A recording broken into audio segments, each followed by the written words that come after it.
Hello students, we will study about the chapter of social study, that is geography, chapter number 4, maps means Manchitra. So let's start the new chapter. Earlier you have read about the globe. In this chapter you will study about maps, their types, usefulness and many more aspects associated with it. Apart from the maps, you will also read about the directions. All these things are vital to us and help us evolve basic life skills required in our daily routine. पहले के chapter में आपने globe के बारे में पढ़ा होगा और अब इस चैप्टर में हम मैप्स के बारे में पढ़ेंगे, यानी कि मानचित्र के बारे में पढ़ेंगे कि वो किस टाइप के होते हैं, उसका यूज़ क्या होता है और भी बहुत सारी चीज़ों के बारे में हम इस चैप्टर में पढ़ेंगे कि किस तरीके से जो मैप्स हैं हमें दिशाओं का ज्ञान कराते हैं, जिससे हम दिशाएं का पता लगा सकते हैं और बहुत सारी स्किल्स हैं जिनकी ज़रूरत पड़ती है हमें डेली रूटीन में, वो हम इस चैप्टर में पढ़ेंगे. Maps means मानचित्र. When we want to study only about a part of the earth, a country, a state, a city or a village, we need to use a map. जब हम चाहते हैं अध्ययन करना मतलब कि किसी भी धरती के किसी भी भाग पर या किसी देश पर, राज्य पर, शहर में, गांव में, तो हमें ज़रूरत पड़ती है मैप की. A map is a true representation or a drawing of any area of the earth on a flat surface. It is drawn according to a scale. Map gives us accurate information of an area. They are easy to carry and can help to make comparison between one area and another. Maps are of different types. Several maps are put together in the form of a book which is called an atlas. The only drawback with maps is that they do not show the accurate shapes and sizes of continents and oceans, especially as we move towards the two poles. Map जो है वाकई में एक बहुत ही सच्चा प्रतिनिधित्व होता है जो ड्राइंग के ज़रिए धरती पर जितने भी एरियाज़ हैं फ्लैट सरफेस वो हमें बताता है और एक ड्राइंग के अनुसार ही स्केलिंग के ज़रिए वो हमें सारी जगहों के बारे में दर्शाता है. मानचित्र जो होता है वो बिल्कुल एकदम राइट इन्फॉर्मेशन देता है एरिया के बारे में और इसे कैरी करना बहुत इजी होता है और अगर हम देखें ये हेल्प करता है जैसे वन एरिया या दूसरे एरिया के में भी हम जानकारी इससे प्राप्त कर सकते हैं. ठीक है, डिफरेंट टाइप के मैप्स होते हैं और बहुत सारे मैप होते हैं जिसे हम बुक जो होती है एक एटलस जिसको बोलते हैं उसमें हम कई तरह के मैप्स को देख सकते हैं. मैप जो होता है केवल वो हमें जगह ही नहीं बताता है बल्कि आकार के बारे में, साइज़ के बारे में, जो महासागर का या फिर महाद्वीप का जो भी साइज़ और शेप है उसके बारे में भी बताता है और वो मूव करता है दोनों पोल्स की ओर. टाइप ऑफ मैप्स यानी कि जो मानचित्र होते हैं उनके प्रकार. Maps are of 3 types: physical maps, political maps and thematic maps. यानी कि भौतिक मानचित्र, राजनीतिक मानचित्र और विषयगत मानचित्र. Maps which show natural features of the earth such as mountains, plateaus, rivers and plains are known as physical or relief maps. Maps showing districts, cities, towns, states and countries and their boundaries are called political maps. Certain maps which provide specific information about roads, buildings, structures, railways, rainfalls, crops, population, etc. are called thematic maps. मानचित्र जो होते हैं जिसमें हमें प्राकृतिक रूप से धरती दिखाई देती है, जिसमें पर्वत दिखाई देते हैं, पठार और जो समतल मैदान होते हैं वो दिखाई देते हैं, जिन्हें हम फिजिकल या फिर रिलीफ मैप्स कहते हैं. अब सेकेंडली जो क्या होता है, मैप जो होते हैं जिसमें हमें ज़िले, शहर, गांव, राज्य और देश दिखाई देते हैं और उनकी बाउंड्रीज दिखाई देती हैं, जिसे हम राजनीतिक मानचित्र कहते हैं यानी कि पॉलिटिकल मैप्स कहते हैं. नेक्स्ट है सर्टेन मैप्स, यानी कि कुछ मैप्स ऐसे होते हैं जो विषयगत होते हैं, जो हमें केवल इंफॉर्मेशन देते हैं रोड्स, बिल्डिंग या फिर स्ट्रक्चर्स के बारे में, रेलवे, रेनफॉल और खेती और जनसंख्या के बारे में, जिसे हम थीमेटिक मैप कहते हैं यानी कि विषयगत मैप कहते हैं. नेक्स्ट है कंपोनेंट्स ऑफ मैप्स, यानी कि नक्शे के घटक. To study any map, we need to understand certain basic concepts which are being given below. Distance between 2 points or scale, direction or cardinal points, symbol और conventional signs. यानी कि यहाँ पर जब हम मैप को अध्ययन करते हैं तो हमें ज़रूरत होती है उसको समझने की, यानी कि उसका जो आधारिक कॉन्सेप्ट क्या है, उसका आधार क्या है, उसको समझने की ज़रूरत होती है. तो हम वो किसके आधार पे समझ सकते हैं?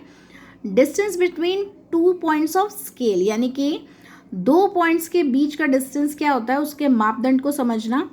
डायरेक्शन और कार्डिनल पॉइंट्स, यानी कि दिशाओं के पॉइंट्स को समझना. या फिर सिंबल और कन्वेक्शनल साइंस, यानी कि प्रतीक जो होते हैं, यानी साइन के बेसिस पर भी हम मैप को समझ सकते हैं. नेक्स्ट है स्केल्स, यानी कि माप या फिर पैमाना. Distances are shown with the help of scale. It is the ratio between the actual distance on the ground and its corresponding distance on the map. When the area to be represented is large, a country or continent, we use a small scale, but when the area is small, then a large scale is represented.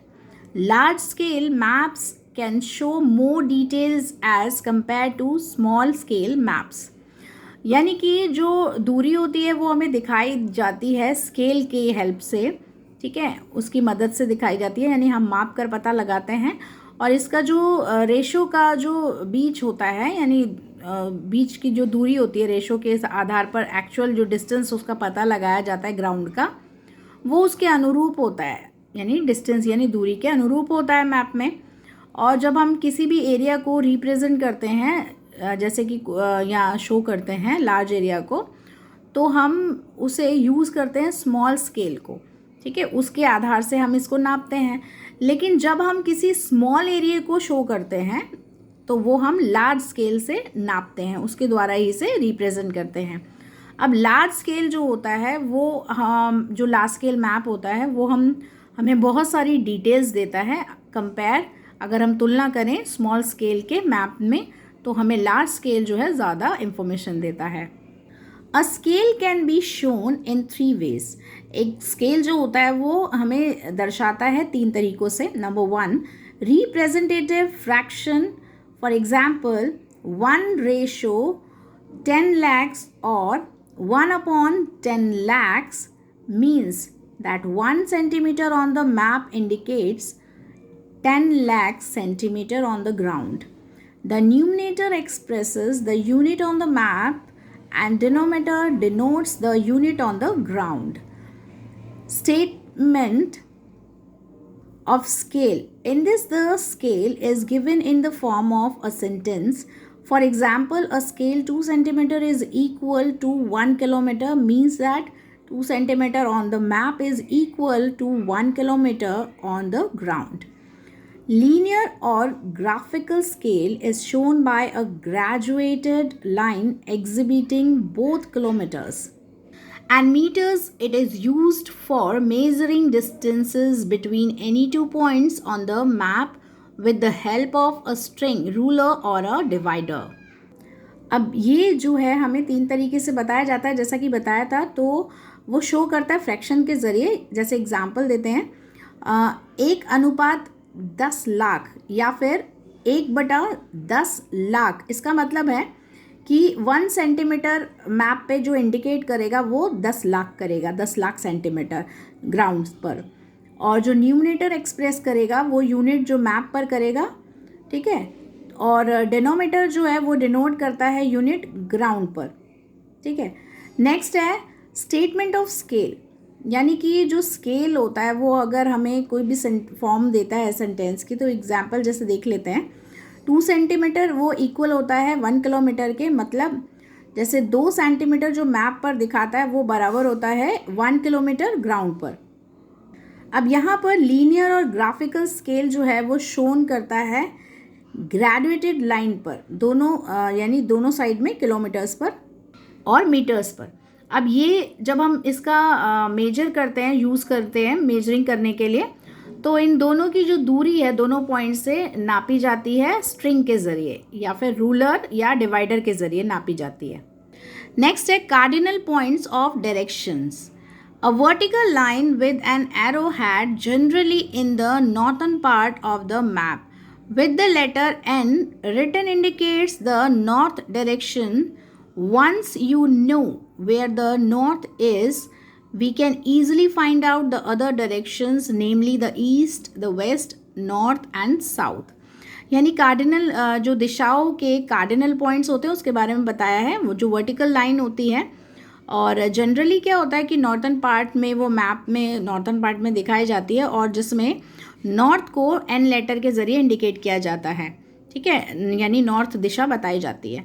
और एक जो हमें जाना जाता है north जो होता है बहुत ही ईजिली वहाँ पर दूसरी डायरेक्शंस को फाइंड आउट किया जाता है और डायरेक्शंस के नाम है वो इस तरह हैं: the east, the west, north and south, यानी कि पूर्व, पश्चिम, उत्तर, दक्षिण.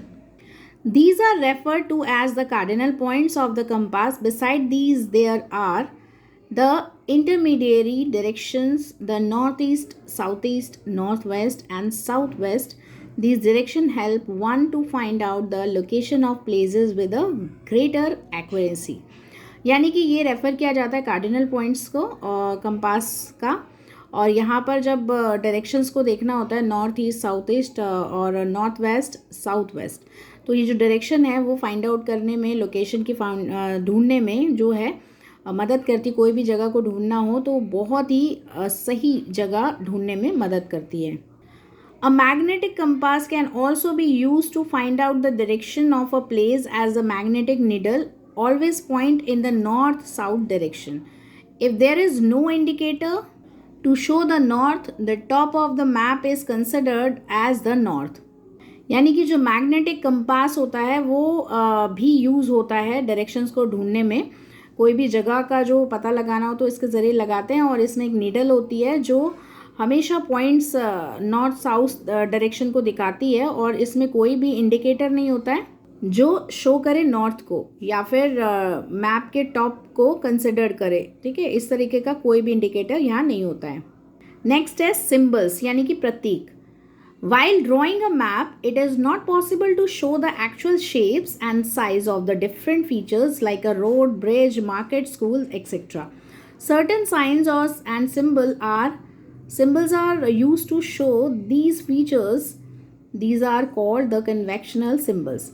यानी कि जब हम ड्राइंग करते हैं मैप पे ड्राइंग के ज़रिए ये पॉसिबल नहीं होता है कि वो एक्चुअल आकार या साइज़ दिखा सके. डिफरेंट फीचर्स जैसे कि रोड, ब्रिज, मार्केट, स्कूल ये दिखा सके. तो वो क्या करते हैं कि एक सिंबल के ज़रिए हम इस तरह के जो फीचर्स हैं वो दिखाते हैं जिन्हें हम कन्वेंशनल सिंबल कहते हैं, यानी कि पारंपरिक प्रतीक कहते हैं. जो प्रतीक जो साइंस होते हैं जिनके ज़रिए हमें वो जगह बताता है. In physical maps, different colors are used to show different physical features. Green color is used for plain, yellow for desert, brown for highlands and mountains, while blue is used to show rivers, seas and oceans.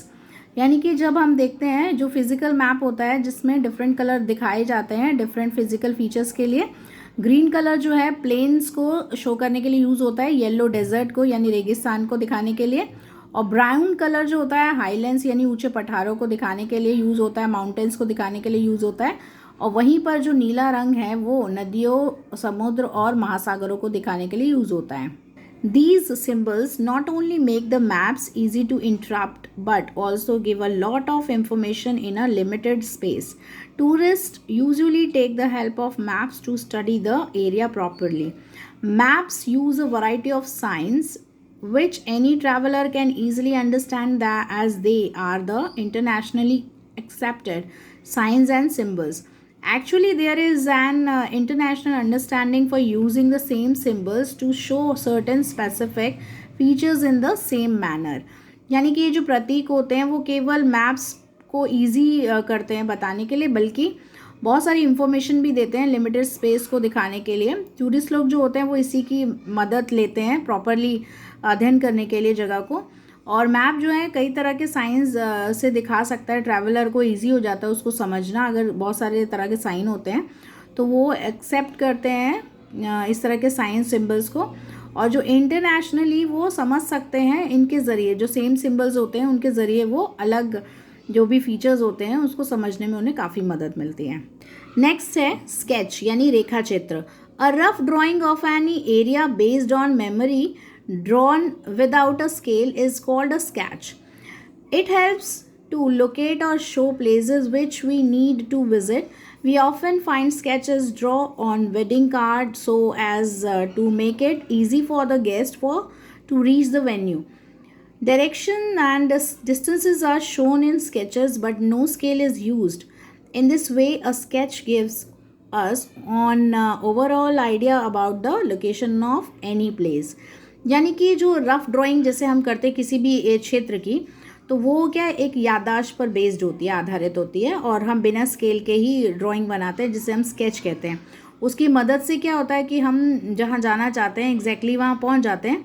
और ये sketches हम जैसे wedding cards पर भी बनाते हैं जिससे कि जो हमारे मेहमान होते हैं वो वेन्यू पर बहुत ही ईजिली पहुंच पाएँ. इस तरीके की हम कार्ड पर स्केचेस बनाते हैं.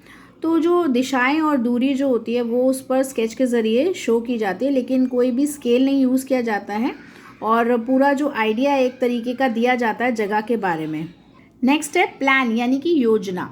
Maps show several features, but no map can show the details of buildings and structures. A plan is drawing which show the layout of a building. It is a drawing of any small area on a large scale with all the necessary minute details.